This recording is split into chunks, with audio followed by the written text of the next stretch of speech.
आई, तुमच्या नात्यातला ब्रिज तुम्हालाच बांधावा लागेल आणि तुम्ही जर असं अंतर ठेवलं तर ते कसे काय कम्फर्टेबल होतील?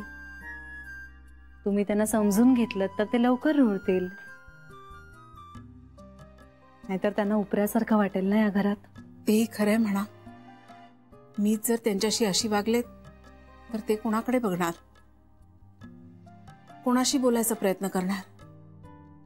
मी मगासपासून हेच सांगते तिला, तूच अशी बावरलीस तर भाऊजी अगदीच कानकोंडे होतील ना. पण ऐकतच नाहीये. सरे, अगं मी लगेच गेले असते तर जान्हवी म्हणाली असती माझी सासू गेली नव्या नवरीसारखी पटकन. हो आई, मी असं म्हणाले असते? नाही ग, म्हणजे काही नाही, वेळ काढते ही. हो का आई, तुम्हाला जावंच लागेल.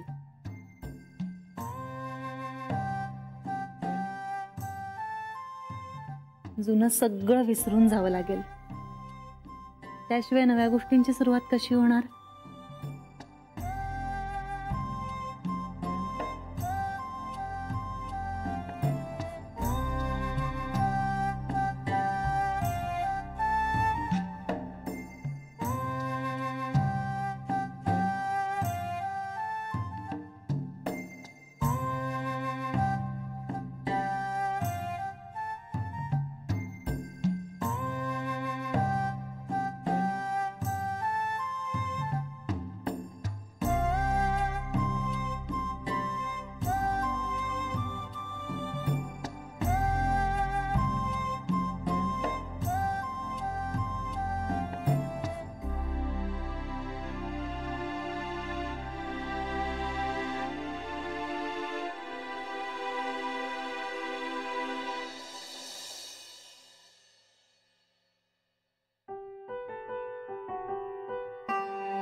बसा ना प्लीज.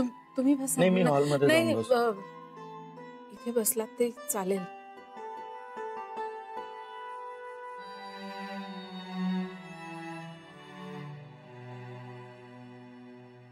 नावानं हाक मारली तर चालेल.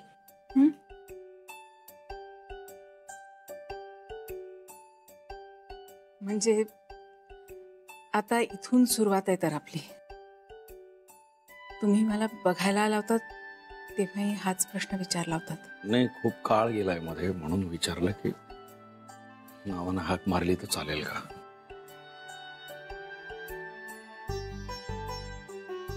चालेल. एक विचारू? विचारा ना. तू मला माफ कसं करू शकलीस नर्मदा?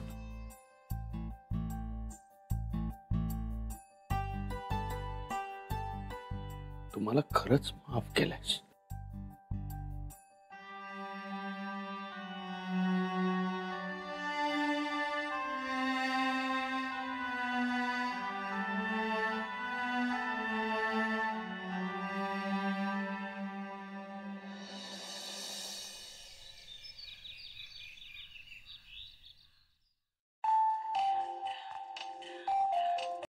हॅलो बायको, आय एम सो सॉरी, काल फोन नाही करू शकलो. अगं कालची मीटिंग खूप लांबली. It's okay Shri. मीटिंग कशी झाली? अरे मीटिंग फर्स्ट क्लास, मस्त झाली. आणि मुळात मी जे काही मुद्दे डोक्यात ठेवून इथे आलो होतो ना, ते सगळे नीट डिस्कस करता आले. आणि त्याही पेक्षा महत्त्वाचं म्हणजे बेकरी प्रॉडक्टचं मार्केट मला इथे टॅप करता आलंय. अरे वा.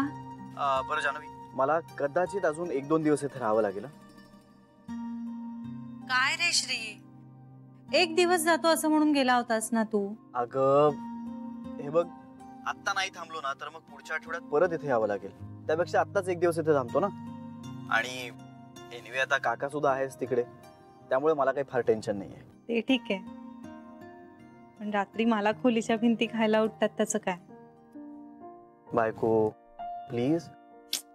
ठीक आहे, पण तू जमेल तितक्या लवकर परत ये. नक्की. इथे आलास की तुझ्यासाठी एक सरप्राईज आहे. हो काय? मोठी आई अस्खलित इंग्लिश बोलायला लागली की काय? नाही रे. मग सरू मावशीचं लग्न ठरलं की काय? गप्प बस रे श्री. अगं मग काय आहे, सांग ना. परत आल्यावर सांगेन. ए यार, ह्याला काय अर्थ आहे? मग तूच यायला उशीर करतोयस, आम्ही तरी काय करणार? आता काय करणार मी तरी. इंतजार का फल मीठा होता है. बरं चल ठेवू. ऐक ना. काय? I love you. हा? I love you. हम्म नुसतं का? आता बायको झालीस ना माझी, आणि रोज रोज काय तेच तेच म्हणायचं. आणि तसंही मला हे फोनवर बोलायला फारसं आवडत नाहीच. हो का? पूर्वी तर फोनवरच बोलायचास रे. हा म्हणजे तेव्हा मला तुला पटवायचं होतं ना. श्री बाय.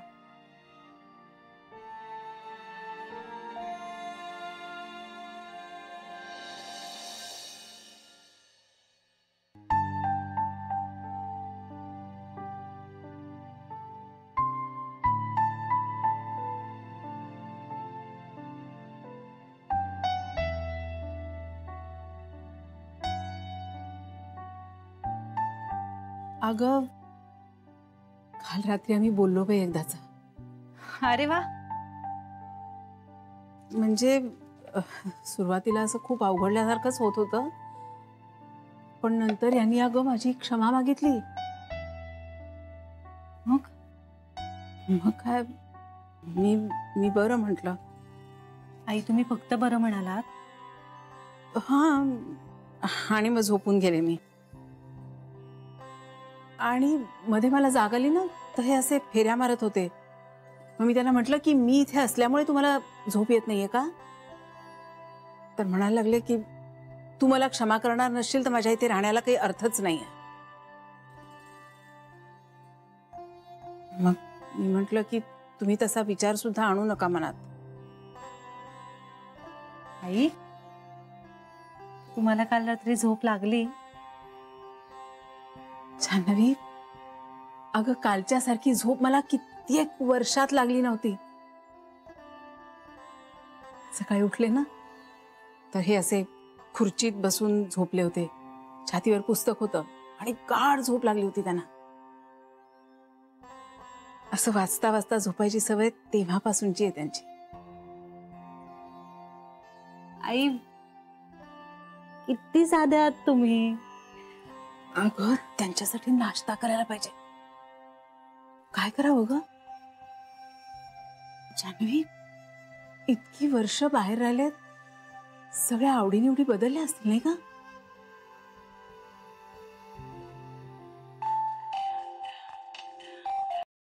हा बोल रे. I love you. हसतेस का नुसती? आता म्हण की. नाही आता म्हणू शकत. श्री आहे का ग? श्री आहे? हो आई, श्री आहे. अच्छा, आई आहे का शेजारी? सांग सांग त्या माऊलीला. तिच्या मुलाची एवढी साधी एक इच्छा सुद्धा बायको पूर्ण करत नाहीये. अगं त्याला म्हणावं आईला बोलायचंय तुझ्याशी. कसलं मुठीत ठेवलंस बघ तुम्हाला. आई समोर असूनही मी फक्त तुझ्याशीच बोलतोय. अगं बर त्याला विचार कधी येणार आहे तो परत? तिला सांग मी तिच्याशी प्रत्यक्षच बोलेन. दाराकडे बघायला सांग तिला.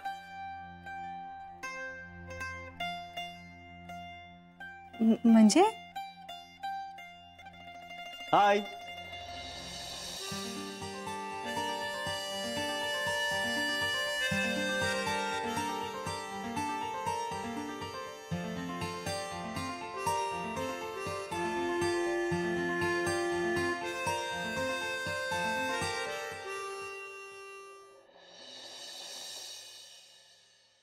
नर्मदा, मला एक कप चहा मिळेल?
दार लावून घे.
श्री, पाणी पितोस थोडं?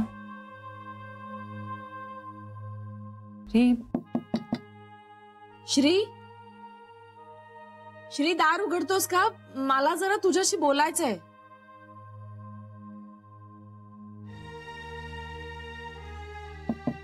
श्री, अरे उघडतोस का दार?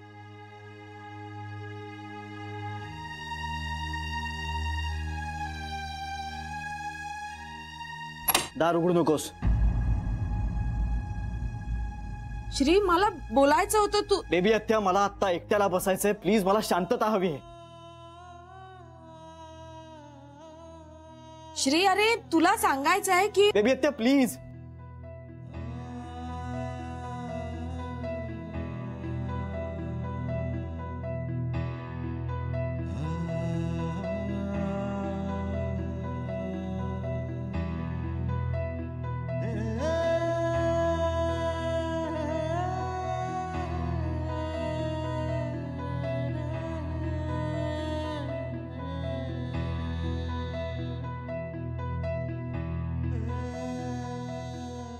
तुला एकट्याला थांबावंसं वाटत असेल तर मीही जाते. तू बोलवून घे मला.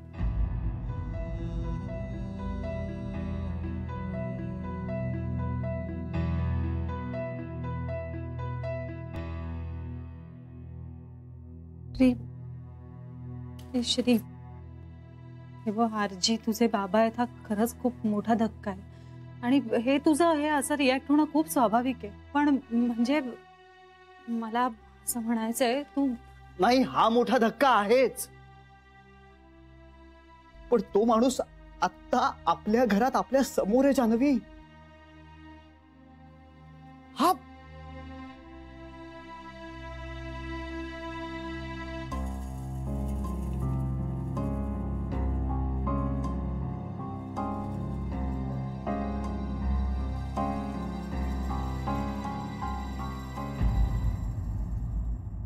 मी पुन्हा एकदा विचारून आले त्याला, तरी तो नाहीच म्हणाला.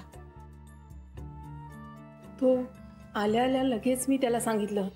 तसं नको होतं का सांगायला? चुकलं माझं. चूक का बरोबर ते नंतर बघू नर्मदा. तो काय म्हणाला त्याला कळल्या कळल्या ते आधी सांग.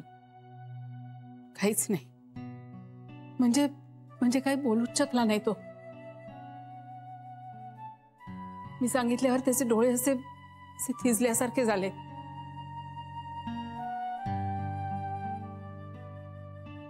तो काहीच बोलत नव्हता म्हणून हे त्याच्याशी बोलायला गेले तर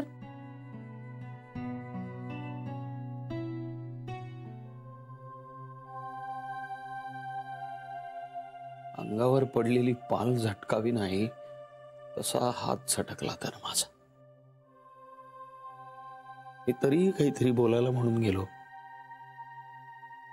पण तो दूरच गेला माझ्यापासून.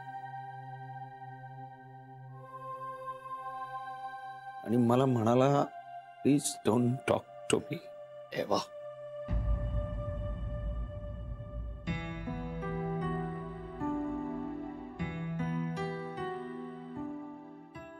ठीक आहे.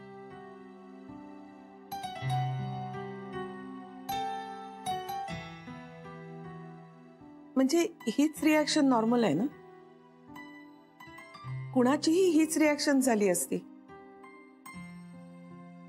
श्री जे वागतोय ते नॉर्मल आहे आणि ही चांगली गोष्ट आहे. अगं आई, तो माझ्याशी बोलायलाही तयार नाहीये. रमाकांत, त्याला जे कळलंय ते त्याच्या पचनी तरी पडू दे. कानाने जे ऐकलंय ते त्याच्या मेंदूपर्यंत तर पोचू दे.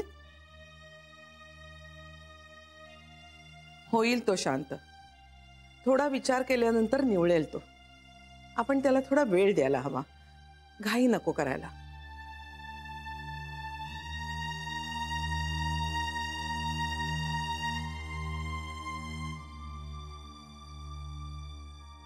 चला, सगळेजण आपापल्या कामाला लागा.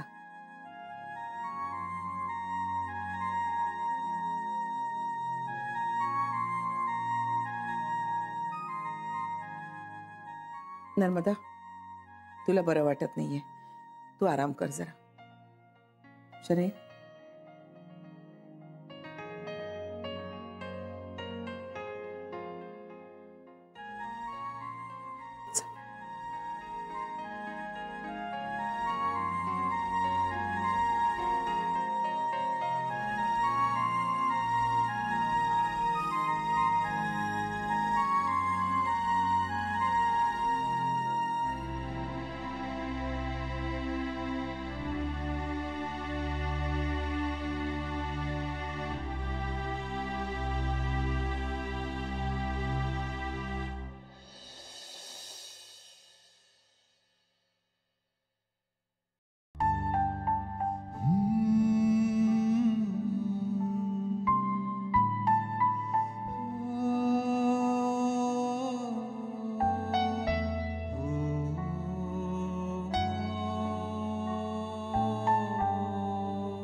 जानवी, हा माणूस आपल्या घरात काय करतोय?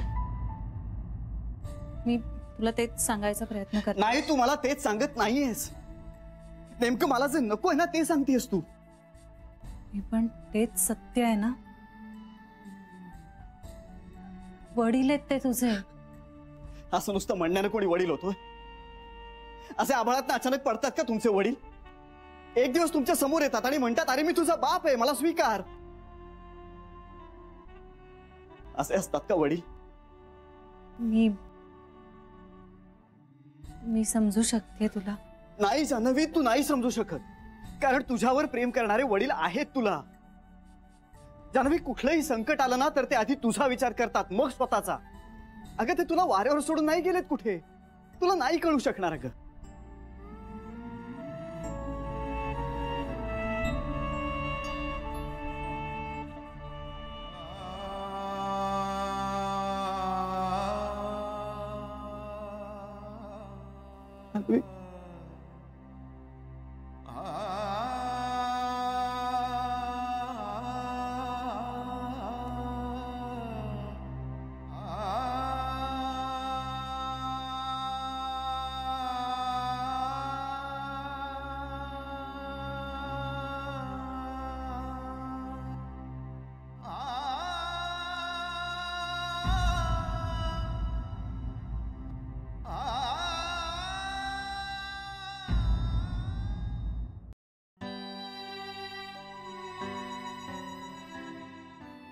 जानवी, मी शाळेत होतो ना तेव्हा शाळेच्या पहिल्या दिवशी वर्गातल्या सगळ्या मुलांचं इंट्रोडक्शन घेतलं जायचं. तेव्हा बाई मला विचारायच्या, श्रीरंग रमाकांत गोखले, तुझे वडील काय करतात? मला वाटायचं सांगून टाकावं त्यांना की मेले ते, पण खोटं बोलायचं धाडस व्हायचं नाही ना. आणि खरं हे असं लाजिरवाणं. सोडून गेले आम्हाला ते. हे कसं सांगणार? मग शाळेचा प्रत्येक पहिला दिवस काही ना काही कारण सांगून मी बुडवायचो. मग ती शाळेची पिकनिक असो, गॅदरिंग असो, कुठलाही कार्यक्रम असो, माझ्या बाबांची खुर्ची रिकामी ती रिकामीच. मग हळूहळू माझ्या मनातलंही त्यांचं स्थान रिकामं होत गेलं. आणि आज अचानक असं कोणीतरी आपल्या समोरून उभं राहतं आणि आपल्याला म्हणतं मी तुझा बाप आहे, मला ते स्थान दे. मी काय आनंदात उड्या मारून त्याला ते स्थान देऊन टाकायचं का? सॉरी, मला नाही जमणार.